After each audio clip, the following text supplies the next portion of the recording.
નમસ્કાર ખેડૂત મિત્રો, સ્વાગત છે તમારું ફરી એકવાર નવા વિડીયો સાથે અમારી ચેનલ કિસાન સંદેશમાં. તો મિત્રો, ચાલો વિડીયોની શરૂઆત કરીએ. પાક નુકસાન સહાય 2025 પણ અહીંથી જ ખરી ઘૂસવણ શરૂ થઈ છે અને ચારે બાજુથી ફરિયાદો આવી રહી છે. મને કાલે જ બનાસકાંઠાના એક ખેડૂત મિત્રની કોમેન્ટ આવી હતી કે બનાસકાંઠાના મિત્રના કિસ્સામાં એમને 2 હેક્ટરનું નુકસાન થયું છે, તો 44,000 મળવા જોઈએ બરાબર, પણ મળ્યા માત્ર 34,000. આનો અર્થ શું કાઢવો? પૈસા કપાઈ ગયા છે, પણ સત્ય એ નથી. તો શું છે? સત્યના નામે અહીંયા જ આપણે સૌ ભૂલ કરી રહ્યા છીએ. હા, બિલકુલ વાત સાચી છે. પાક નુકસાન સહાય 2025ની બરાબર સરકારે જાહેરાત કરી, ફોર્મ ભરાયા અને હવે ધીમે ધીમે પૈસા પણ ખાતામાં આવવાના શરૂ થઈ ગયા છે. પણ અહીંથી જ ઘૂસવણ શરૂ થઈ છે. સાચી વાત છે. ચારે બાજુથી ફરિયાદો આવી રહી છે અને મને કાલે પાટણના એક ખેડૂત મિત્રની કોમેન્ટ આવી હતી કે એમને 2 હેક્ટર કપાસમાં નુકસાન થયું હતું, એટલે એમને આશા હતી કે નિયમ મુજબ 44,000 રૂપિયા મળશે 2 હેક્ટરના હિસાબે, પણ એમના ખાતામાં જમા થયા માત્ર 34,000. હવે એ ભાઈની ચિંતા એ છે કે બાકીના 10,000 કપાઈ ગયા કે શું? અને આ વાત ખાલી એમની એકલાની નથી, આ તો લાખો ખેડૂતોની વેદના છે. જ્યારે ખેડૂત રાત દિવસ એક કરીને લોહી પરસેવો પાડીને પાક ઉગાડે અને છેલ્લી ઘડીએ કુદરતનો માર પડે, ત્યારે સરકારી સહાય એ જ એકમાત્ર સહારો હોય છે. અને એવામાં જો એ સહાય પણ અધૂરી મળે તો એના પર શું વીતે એ આપણે સૌ જાણીએ છીએ. પણ અહીંયા મોટાભાગના કિસ્સામાં ગેરસમજણને કારણે ચિંતા વધુ ફેલાય છે અને સાચી માહિતીનો અભાવ સૌથી મોટી સમસ્યા છે. તો ચાલો શરૂઆત કરીએ. ફરી એકવાર, સરકારનો સત્તાવાર નિયમ મુજબ કહે છે કે ચોક્કસ એકવાર સ્પષ્ટ થઈ જાય તો આગળની વાત સમજવામાં સરળતા રહે. જો સરકારનો જે પરિપત્ર છે એ ખૂબ જ સ્પષ્ટ છે.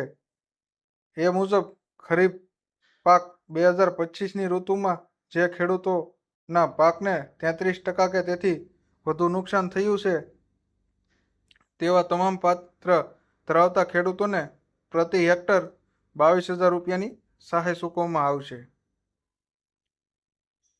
અને 1 હેક્ટરે 22,000. અને આમાં બીજી મહત્વની શરત એ છે કે આ સહાય ખાતા દીઠ, એટલે કે એક બેંક ખાતા દીઠ વધુમાં વધુ 2 હેક્ટરની મર્યાદા જ મળશે. એટલે કે નિયમ પ્રમાણે 1 હેક્ટરે 22,000 અને વધુમાં વધુ 2 હેક્ટરના 44,000. આ હિસાબ તો એકદમ ચોખ્ખો છે. પણ જો નિયમ આટલો સ્પષ્ટ છે તો પછી વ્યવહારમાં આટલી ગડબડ કેમ દેખાઈ રહી છે? આના પહેલા બનાસકાંઠાના મિત્રના કિસ્સામાં એમને એમ હતું કે 2 હેક્ટરનું નુકસાન 44,000 મળવા જોઈએ, પણ મળ્યા માત્ર 34,000. આનો અર્થ કાઢવો શું? સરકારી ગણતરીમાં કોઈ ભૂલ થઈ છે કે પછી ફંડની અછત છે? અહીંયા આપણે સૌ ભૂલ કરીએ છીએ. મોટાભાગના ખેડૂતોને એવું જ લાગે છે કે તેમના પૈસા કપાઈ ગયા છે, પણ સત્ય એ નથી. હકીકત એ છે કે પૈસા ઓછા નથી આવ્યા, પણ એ 2 અલગ અલગ ભાગમાં આવી રહ્યા છે. આખી ઘૂસવણનો જવાબ છે સરકારે પૂરી રકમ એકસાથે નહીં પણ 2 ટુકડામાં જમા કરી રહી છે. આ તો બહુ મોટી વાત છે. એટલે જે રકમ ખાતામાં દેખાઈ રહી છે એ માત્ર પહેલો હપ્તો છે અને બીજો હપ્તો આવવાનો હજી બાકી છે. આ સ્પષ્ટતાથી અડધી ચિંતા તો દૂર થઈ જાય છે. પણ મારા મનમાં હજી એક સવાલ છે. આવું શા માટે કરે છે? એક સાથે પૂરી રકમ આપવામાં શું વાંધો? અને બે ભાગમાં પૈસા આપવા પાછળનું કોઈ ખાસ કારણ?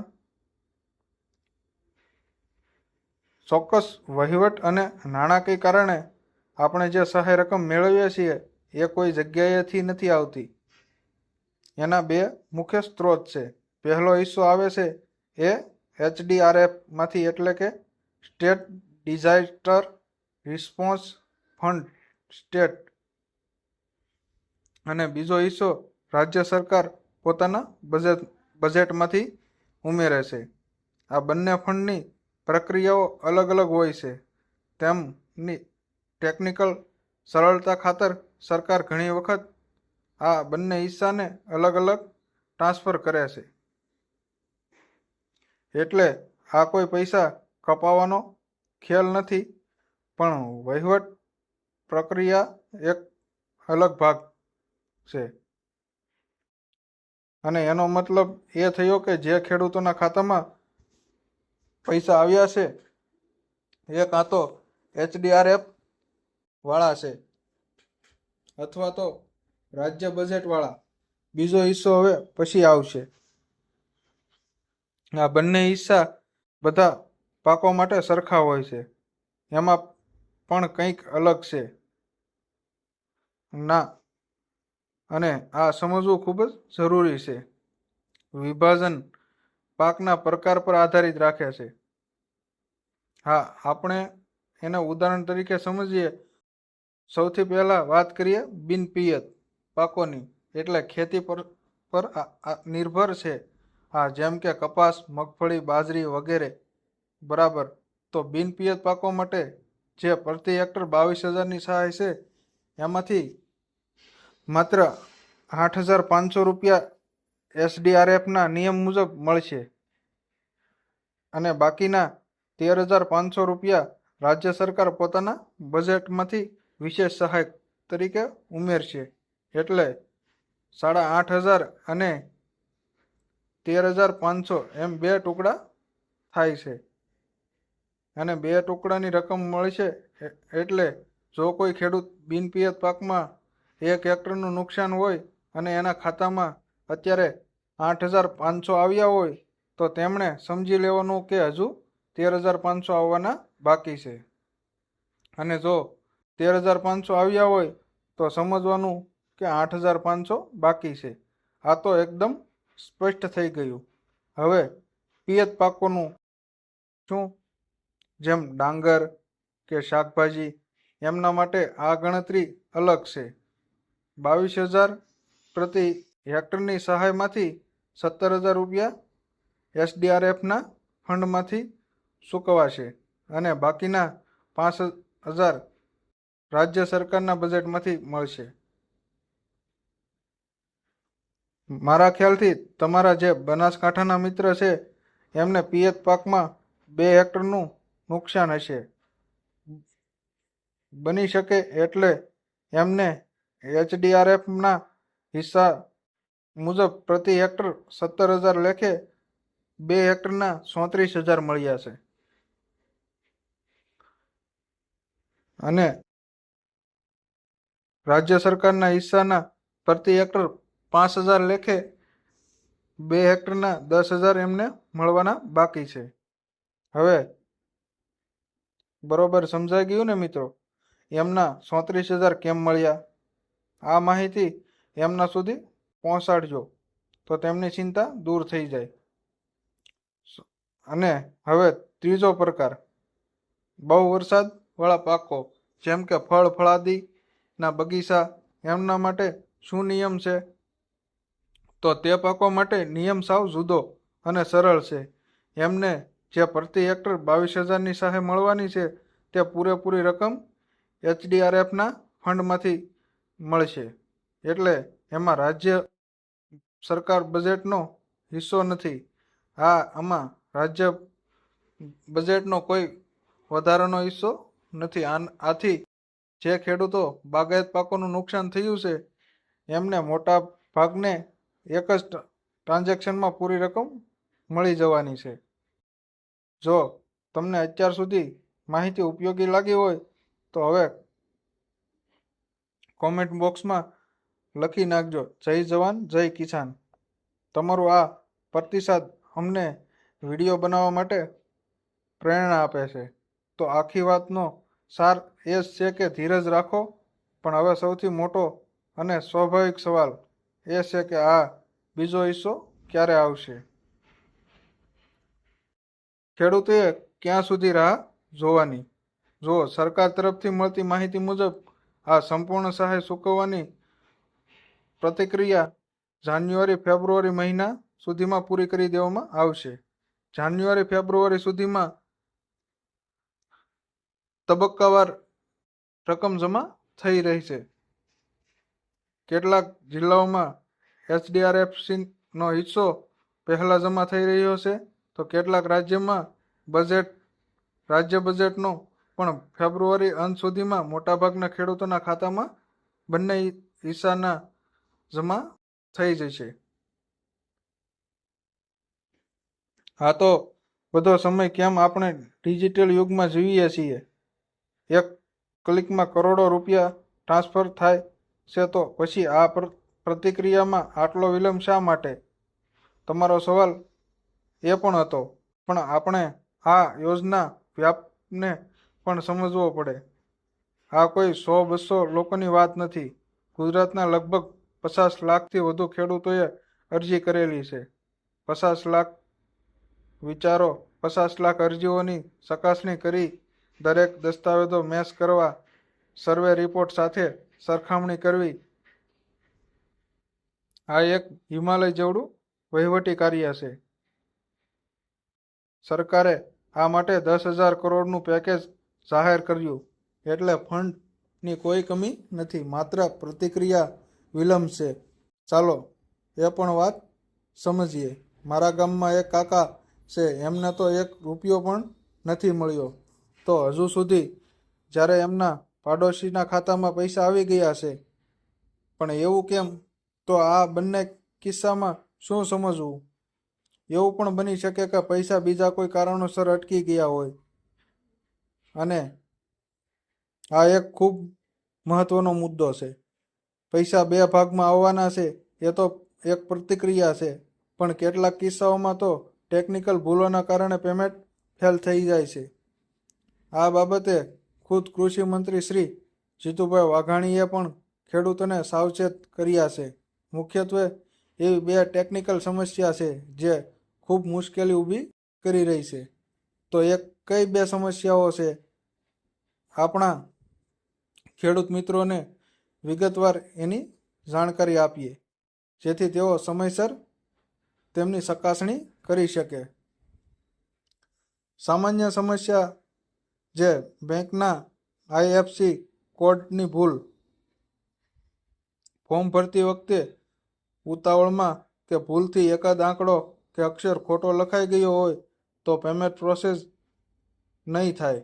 અને પહેલી બેંકો ભેગી થઈને એનું બહુ સારો મુદ્દો છેલ્લા કેટલાક વર્ષોમાં ઘણી સરકારી બેંકોનું વિલીનીકરણ થયું છે, જેમ કે દેણા બેંક અને વિજયા બેંક હવે બેંક ઓફ બરોડામાં ભળી ગઈ છે. આવા કિસ્સામાં જૂની બેંકોનો IFSC કોડ બદલાઈ જાય છે. જો ખેડૂતોએ ફોર્મ ભરવામાં જૂનો કોડ નાખ્યો હોય તો પૈસા ટ્રાન્સફર થશે નહીં. આ તો એક ગંભીર વાત છે. ગામડાઓમાં ઘણા બધા ખેડૂતોની આને જાણ હોતી નથી. તો આનો એક જ ઉપાય છે મિત્રો. સૌથી પહેલા તમે સચોટ ઉપાય કે પોતાની બેંક પાસબુક તપાસવી. નવી પાસબુક પર હંમેશા સાચો અને અપડેટ થયેલો IFSC કોડ છાપેલો હોય છે. અને તો પણ શંકા હોય તો એકવાર બેંકની શાખામાં જઈને ખાતરી કરી લેવી કે શ્રેષ્ઠ રસ્તો છે. આ તો થઈ IFSC કોડની વાત. હવે તમે જે બીજી ટેકનિકલ સમસ્યાની વાત કરી છે એ એટલી જ મહત્વની સમસ્યા છે કે બેંક ખાતા સાથે આધારનું સીડિંગ ન હોવું. આધાર સીડિંગ પણ એક મોટી ગેરસમજ છે. ઘણાઓને એમ છે કે એમનું આધાર કાર્ડ બેંક ખાતા સાથે જોડાયેલું છે, પણ આધાર લિંક હોવું અને આધાર સીડિંગ થવું એ બે અલગ અલગ બાબતો છે. 1 મિનિટ માટે હા થોડું ગૂંચવણવાળું ભર્યું લાગે. લિંક હોવું અને સીડિંગ થવું એ શું તફાવત? તો આ બંનેમાં જો આધાર લિંક એટલે તમારી બેંક સાથે ઓળખ અને તમારો આધાર નંબર પોતાના રેકોર્ડમાં નોંધી લે છે. બસ આ પણ આધાર સીડિંગનો મતલબ છે. તમે તમારા બેંક ખાતાને NPCI એટલે કે નેશનલ પેમેન્ટ્સ કોર્પોરેશન ઓફ ઇન્ડિયાના મેમ પર રજીસ્ટર કરાવ્યું છે. અને આનાથી શું થાય? તો આનાથી મિત્રો સરકાર દ્વારા મળતી કોઈ પણ સબસિડી કે સહાય સીધી એ જ ખાતામાં જમા થઈ શકે છે. સરકાર હંમેશા સીડિંગ થયેલા ખાતામાં જ પૈસા મોકલે છે. આ તો મોટાભાગના લોકોને ખબર નથી એટલે આપણે જણાવી દઈએ. કોઈ ખેડૂતને કંઈ ખબર પડે કે એનું ખાતું આધાર સીડિંગ થયેલું છે કે નહીં, એ જાણવાનો સૌથી પહેલો રસ્તો એ જ છે કે પોતાની બેંક શાખામાં જઈને પૂછપરછ કરવી. અને બીજો કોઈ રસ્તો, જો સ્માર્ટફોન વાપરતા હોય તો UIDAIની વેબસાઇટ પર જઈને ચેક આધાર બેંક લિંકિંગ સ્ટેટસના વિકલ્પ પરથી જાણી શકો છો. અને એના માટે આધાર સાથે મોબાઈલ નંબર લિંક હોવો જરૂરી છે, જે આધાર OTP પર આવે છે.